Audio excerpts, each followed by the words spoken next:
đây nàyទាំងអស់គ្នាឃើញគេលោតទឹកអញ្ចឹងកុំគិតថាគេខូចចិត្តអីតាមពិតគេមុជមើលផ្កាថ្មនៅខាងកោះស្ដេចទេ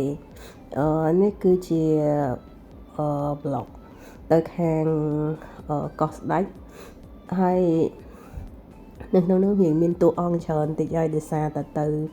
ជាមួយក្រុមការងារហើយblog ហ្នឹងget a big sponsor from BIDC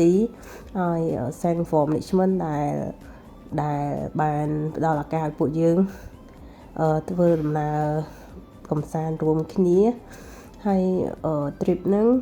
យើងទៅលេងខាងកោះស្ដេចនៅខាងខេត្តកោះកុងយើងចេញដំណើរប្រហែលជាម៉ោង5កន្លះចេញពីភ្នំពេញទៅហើយជិះលឿនឯងអត់ចំណាយពេលយូរព្រោះជិះផ្លូវលឿនតាមផ្លែទេហើយ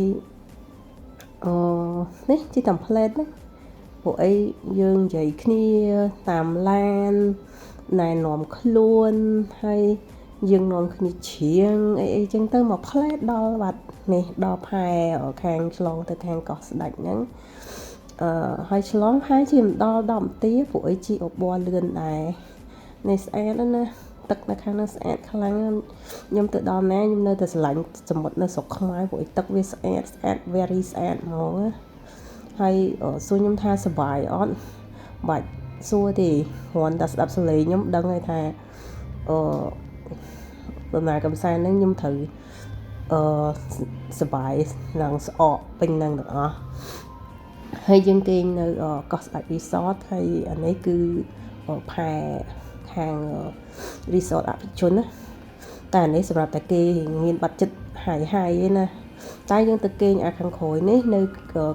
កោះស្ដេច resort ខាងក្រោយនេះយើងដើរទៅឬក៏មានឡានអាគុយគេដឹកទៅស្អាតតែអ្នកនរគ្នាស្អាតនេះកោះស្ដេច resort គេហ្នឹងហើយធីមរបស់យើងក៏ជួលផ្ទះសនៈ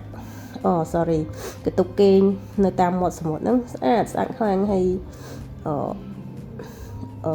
បរិយាកាសស្អាតហើយគេមានផែមានអីគេស្អាតអញ្ចឹងហើយថ្ងៃដែលយើងទៅដល់ហ្នឹងយើងទៅលឿនដែរយើងទៅដល់ផែជាខ្ទង់ម៉ោង11ទៅដល់ដោយសារយើងចេញលឿនដែរណហើយទៅដល់យើងញ៉ាំអាហារថ្ងៃត្រង់ជុំគ្នាអីអញ្ចឹងទៅម្ហូបធម្មតានេះមកតែឆ្ងាញ់ព្រោះអីយើង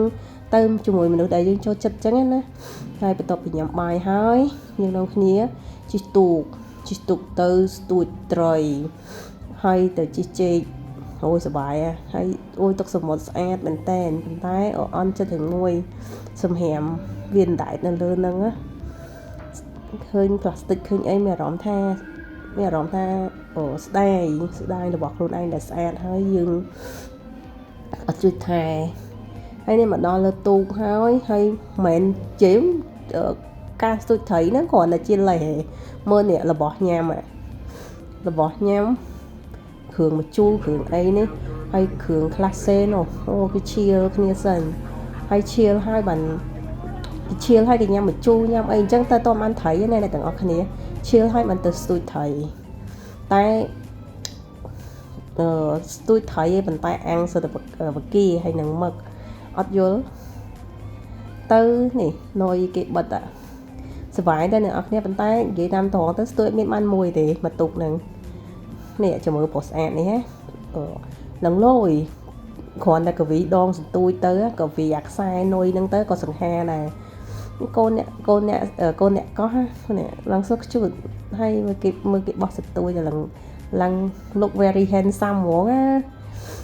ហើយនេះអ្នកនរគ្នាស្ទួយត្រីប៉ុន្តែបានសិបគានេះហើយនឹងមកហើយនេះថៃនេះគេធ្វើបែបជា sushi អញ្ចឹងណាបន្ទាប់ពីញ៉ាំអីហើយគេនាំគ្នាលោតទឹកលេងនេះឃើញមើលគេលោតឡើងប្រងទៅធ្លាក់ដល់ក្រមហើយខ្ញុំបានជិះទូកជិះចេកនៅក្នុងធ្លាក់3ដងឆ្លក់ក្នុងទឹកឡើងប្រៃខាឡប់ឡើងសលេងឡើងនេះហ្មងឡើងកងួរហើយសកម្មភាពនេះខាងបងគាត់ហែលមើលផ្កាថ្មប៉ុន្តែត្រីនៅនឹងច្រើនណាស់ឡើងច្រើនហើយសុបាយមែនតែនហ្មងសុទ្ធតែត្រី ងាកឡើងយើងមកពីស្ទូចត្រីយើងមកពីមើលផ្កាថ្មយើងដើរឈៀលនៅផែរបស់ resort ហ្នឹងស្អាតណាស់មើលទៅទេសភាពរបស់សតុនហើយពេលយើងអង្គុយនៅលើផែហ្នឹងខ្ញុំ recommend អ្នកទាំងអស់គ្នាអង្គុយហើយដកដង្ហើមវែងមានអារម្មណ៍ថាវាស្រូបបានពេញសួតណាគិតថាយករឿងរ៉ាវមួយចំនួនទៅជះចោលនៅក្នុងសមុទ្រហ្នឹងអស់ទៅតបមកយើងមកចូលរួមកម្មវិធីដោយសារគ្នាខ្ញុំទៅជិត20នាក់អញ្ចឹងខាងក្រុមការងារគាត់រៀបចំជា2តុអញ្ចឹងណាហើយក្រុមទាំងអស់ហ្នឹងសប្បាយហើយញោមគាត់អត់ប្រកាន់គ្នាហើយសិទ្ធិកម្ពុជាតារាចម្រៀងសប្បាយមែនតើខ្ញុំ feel ថាគ្នាតិចមែនតែសប្បាយហើយបង្កើតភាពស្និទ្ធស្នាលមួយគ្នាអញ្ចឹងណាញ៉ាំអាហារធម្មតាមានគ្រឿងសមុទ្រមានអីអញ្ចឹងណានេះទេសភាពស្អាតខ្លាំងហើយនិយាយទៅមើលទៅមកសប្បាយហើយវាអត់មានមុខមានអីណាខ្យល់ត្រជាក់មកហើយញ៉ាំគ្រឿងត្រជាក់អីអញ្ចឹងអ្នកដែលគេចេះញ៉ាំអីអញ្ចឹងទៅហើយជ្រៀងលេងអីអញ្ចឹងពួកគាត់អត់មានប្រកាន់គ្នាទេហើយបន្ទាប់មកនេះអូឡើងសប្បាយមករំឡើងអស់តោះហ្មងណា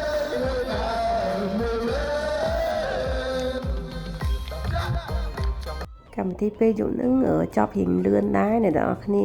ប្រហែលជាម៉ោង10ព្រោះដោយសារភ្លៀងរៀងរលឹមតិចអញ្ចឹងអ្នកខ្លះគាត់ចូលគេងអញ្ចឹងទៅហើយដូចខ្ញុំដើរមាត់សមុទ្រមកផ្លែតអញ្ចឹងទៅស្ដាប់សលេងឡកស្រូបយកខ្យល់សមុទ្រអីអញ្ចឹងណាព្រោះយើងកម្រនឹងមកដែរហើយព្រលឹមឡើងបានយើងទៅលេងនៅក្នុងស្រុកអ្នកភូមិហ្នឹងតែនេះតុកគាត់ប្រាប់ថា highway របស់គាត់ណាបាច់ភ័យ lost the way ទាញ Google Map អីហើយគេមានកន្លែងញ៉ាំបាយសាច់ជ្រូកអីគេល្បីដែលអ្នកគេ review គេទៅនេះអញ្ចឹងណាយើងអាច explore ខ្លួនឯងបានអត់បាច់ភ័យវែងទេហើយទឹកសាបនៅហ្នឹងគេតពីតំបន់បទុមសាគរ resort មកភ្លើងអីក៏ដូចគ្នាដែរឆ្លងកាត់សមុទ្រមកហើយយើងទៅមើលនេះយើងទៅមើលដងបុរាណហ្នឹងគឺទឹកសាបអ្នកទាំងអស់គ្នាដោយសារជុំវិញវាសិតតែទឹកប្រៃអញ្ចឹងដងមួយហ្នឹងគឺទឹកសាបហើយអត់ដែររីងទេមានទឹករហូតហើយទៅហ្នឹងមានឃើញក្មេងៗក៏ដងទឹកហ្នឹងមកអញ្ចឹងយើងលុបមកក៏លុបទៅហើយឲ្យក្មេងៗតិចតួចអញ្ចឹងណានេះដងអ្នកទាំងអស់គ្នានេះបន្ទាប់ពីហ្នឹងមកយើងទៅសាត្រីនាំគ្នាដល់កាហ្វេអីអញ្ចឹងណាហើយត្រីនេះរបៀបជាផែដែលគេទិញពីវិជានេសាទមកអញ្ចឹងគេដាក់លក់តអញ្ចឹងណាហើយដំណើរកំសាន្តនេះមានប៉ុណ្ណឹងព្រោះខ្ញុំខ្ជិលថតតទៅទៀតអ្នកទាំងអស់គ្នាអូខេអរគុណអ្នកទាំងអស់គ្នាបាយបាយ